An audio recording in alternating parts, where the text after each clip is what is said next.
එස්සා sweet Swiss channel එකත් එක්ක එකතු වුණ ඔයාලව සාදරයෙන් පිළිගන්නවා. අද මං කියලා දෙන්නේ ඉන්දියන් කෑමක් හදාගන්න විදිහ. ඉතින් මේකට ඉන්දියානුවන් කියන්නේ රාවා කේසරි කියලා. අපේ රටේ රුලන් කේසරි කියන්නේත් මේකටම තමයි. එහෙනම් අද අපි බලමු ඉන්දියානු රසටම රුලන් කේසරි හදාගන්නේ කොහොමද කියලා.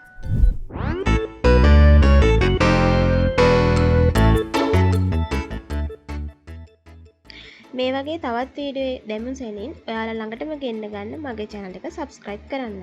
මතක ඇතුව bell icon එකත් click කරන්න. අපි දැන් බලමු රුලන් කේසරි එකෙන් නැත්නම් රාවා කේසරි එක හදාගන්න අපිට මොනවද අවශ්‍ය වෙන්නේ කියලා. මම මෙතන අරන් තියෙනවා රුලන් කෝප්පයක්, ටින්කිරි ග්‍රෑම් 350ක් අරගෙන තියෙනවා. ඒ වගේම එළඟි තෙල් මේස හැඳි 8ක් අරන් තියෙනවා. එළඟි තෙල් රසට කැමති නැති කෙනෙකුට බටර් පාවිච්චි කරන්නත් පුළුවන්. හැබැයි මේ රෙසිපි එක අනුව හරියටම ගැලපෙන එක තමයි එළඟි තෙල්. මම මේස හැඳි 8ක් අරන් තියෙනවා මෙතන. වතුර අරන් තියෙනවා මිලිලීටර් 475ක්. මම මෙතන කජු අරගෙන තියෙනවා ග්‍රෑම් 20ක්. ඒ ග්‍රෑම් 20න් මම කජු කීපයක් මේ විදිහට පෙති විදිහට තියාගත්තා. අපි කේසරි එක සරස ගන්න. ඉතුරු ටික මේ විදිහට පොඩි කෑලි වලට කපාගෙන තියෙනවා. ඉතින් ඔයාලට මේක සරස ගන්න අවශ්‍ය නැත්නම් මේ කජු ටික ඔක්කොම මේ විදිහට කපා ගන්න පුළුවන්. මම මෙතන අරන් තිනවා තව වියලි මිදි ග්‍රෑම් 25ක්. ඊළඟට කරදමුංගු කුඩු කරලා තේ හැඳි කාලක් අරන් තියෙනවා. ඒ වගේම රෝස වතුර අරන් තියෙනවා. රෝස වතුර කියන්නේ රෝස් එසන්ස් නෙමෙයි මේ රෝස වතුර එක. ඊළඟට කහපාට කලරින් අරන් තියෙනවා. ඔයගලන්ට කහපාට කලරින් වෙනුවට කහ කුඩු පාවිච්චි කරන්නත් පුළුවන්. එහෙම නැත්නම් තැඹිලි පාට පාවිච්චි කරන්නත් පුළුවන්. මම මෙතන අරන් තියෙන්නේ කහපාට. මම පාවිච්චි කරේ එළඟි තෙල් එක තමයි මේ තියෙන්නේ. මේක ඕනම සුපිරි වෙළඳසැලකින් ඔයාලට ගන්න පුළුවන්. මම දැන් මුලින්ම මේ වගේ පෑන් එකක් ලිපේ තියාගෙන එළඟි තෙල් මේස හැන්දක් එකතු කරගන්නවා. ඒකට අපි කපාගත්ත කජු ටිකයි මිදි ටිකයි එකතු කරගෙන පොඩ්ඩක් රත් කරගන්නවා. ගොඩාක් බැද ගන්න අවශ්‍ය නැහැ.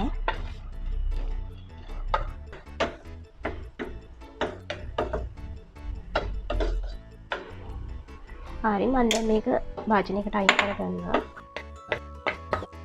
හරි මම දැන් මේ භාජනයේටම රුලන් ටිකත් එකතු කරගෙන පොඩ්ඩක් බැද ගන්නවා. ඒකත් ගොඩක් කර කරගන්න ඕනේ නැහැ. යන්තම් පොඩ්ඩක් රත් වෙන්න බැදගත්තාම ඇති. එළඟි තෙල් ටිකේ තියෙද්දිමයි මේක මේ විදිහට රත් කරගන්නේ. මම දැන් රුලන් ටික විනාඩියක් විතර රත් කරගත්තා. හරි දැන් මේක රත් වෙලා තියෙන්නේ. මම මේකෙන් බා ගන්නවා. ඊට පස්සේ මේක ටිකක් නිවෙන්න තියන්න. මම දැන් මේ වගේ වෙනත් භාජනයක් ලිපේ තියා ගන්නවා. මේකට ඔයගලන්ට නන් ස්ටික් භාජනයක් පාවිච්චි කරන්නත් පුළුවන්. එහෙම නැත්නම් මේ වගේ සාමාන්‍ය භාජනයක් පාවිච්චි කරන්නත් පුළුවන්. මොකද මේක මේ වගේ භාජනයක් පාවිච්චි කරා කියලා ඇලෙන්නේ නැහැ. මොකද අපි එළඟි තෙල් මේකට එකතු කරන නිසා. මම දැන් මේකට මේ මේට් එක එකතු කරගන්නවා. අඩු ගින්දරේ තියාගන්නත්. ඊළඟට මම මේකට වතුර එකතු කරගන්නවා.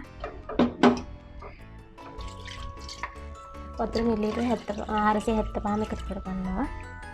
මේ මේට් සහ වතුර ටික හොඳින් කලවම් කරගන්න ඕනේ. මිල්ක් මේටුයි වතුර ටිකයි හොඳින් රත් වෙනකම් මේ විදිහට හැඳි ගන්න ඕන.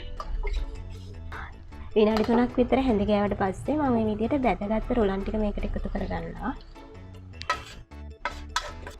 මම දැන් මේක කලවම් කරන අතරතුර කරදමුංගු කුඩු ටික මේකට එකතු කරගන්නවා. ගින්දර ගොඩක්ම අඩුවෙන් තියාගන්න. නොනවත්තාම හැඳි ගන්නවා නැත්නම් අඩිය අල්ලන්න සහ කැට වෙන්න පුළුවන්. ඝනකම මිශ්‍රණයක් එනකම් අපි දිගටම හැඳි ගන්න ඕනේ.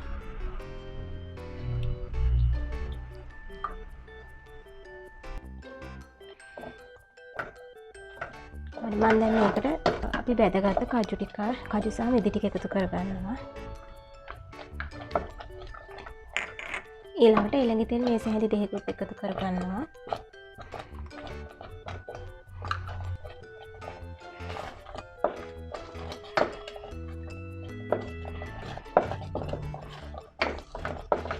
ලිප ටිකක් ඔෆ් කරලා අපි මේකට රෝස වතුර තේ හැඳි භාගයක් එකතු කරගමු.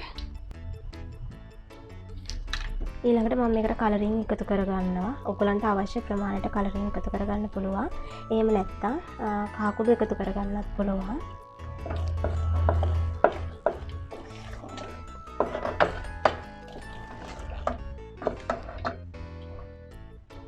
තව එළඟ තෙල් මේස හැඳි දෙකක් එකතු කරගන්න.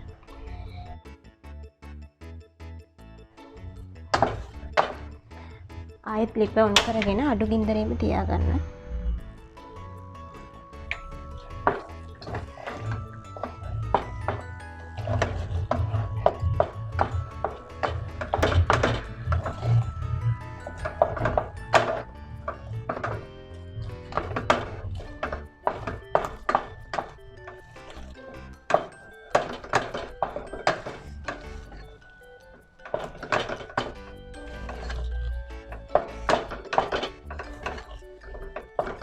මේ වෙලාවේදී ඉතුරු එළඟ තෙල් ටිකත් එකතු කරගන්න මේකට.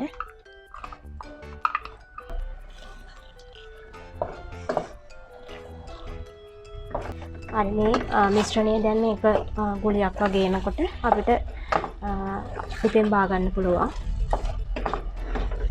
හරි මම දැන් මේක ලිපෙන් බා ගන්නවා. අපි දැන් රුලන් කෙසරි එක හදාගෙන ඉවරයි. මේක ඔයගලන්ට ඩෙසර්ට් කප් වලට දාලා පිළිගන්වන්න හරි කැමට ගන්න හරි පුළුවන්. එහෙම නැත්නම් මේ වගේ බෝල් එකකට දාලා කෑලි කපලා පිළිගන්වන්නත් පුළුවන්. මම දැන් මේ බෝල් එකට රුලන් කෙසරි ටික දාගන්නවා.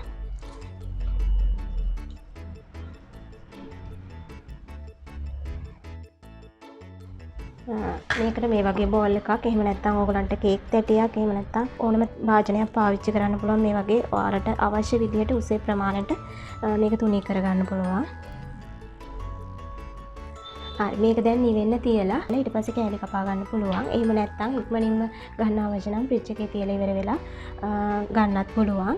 ෆ්‍රිජ් එකේ තියෙනවා නම් අපි රුලන් කෙසරි එක අපිට අවශ්‍ය හැඩයට ඉරි ඇඳගෙන ඊට පස්සේ කජු ටික තියලා ඉවර වෙලා ෆ්‍රිජ් එකෙන් තියා ගන්නවා. මම දැන් මේක මේ විදිහට ඉරි ඇඳ ගන්නවා.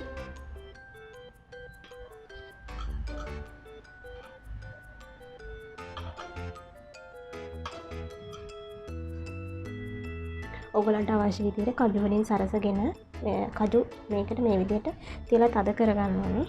ඊට පස්සේ ෆ්‍රිජ් එකේ තිබ්බාම මේක හොඳට හයි වෙලා හිටිනවා. හරි මම දැන් මේක ෆ්‍රිජ් එකෙන් තියාගන්නවා ටික වෙලාවක්. හරි දැන් මම මේක විනාඩි 15කට විතර පස්සේ එළියට ගත්තා. දැන් නිවිලා තියෙන කොට කූල් වෙලා නැහැ ගොඩක්. ඒ වුණාට අපිට මේක කෑලි කපා ගන්න පුළුවන්.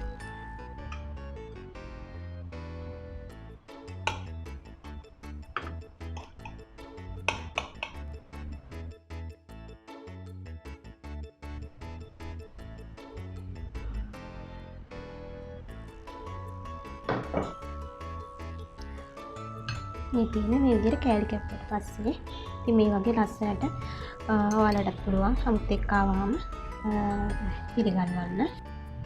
එහෙනම් ඔයාලත් හදලා බලන්න. ලස්සන වගේම ගොඩක් රසයි මේක. ඒ වගේම අපි මේකට එළඟ තෙල් දාලා හදන නිසා හරිම ගුණයි. ඉතින් එහෙනම් මේ රෙසිපි එක ගැන ගැටලුවක් තියෙනවා නම් අනිවාර්යයෙන්ම කමෙන්ට් කරන්න.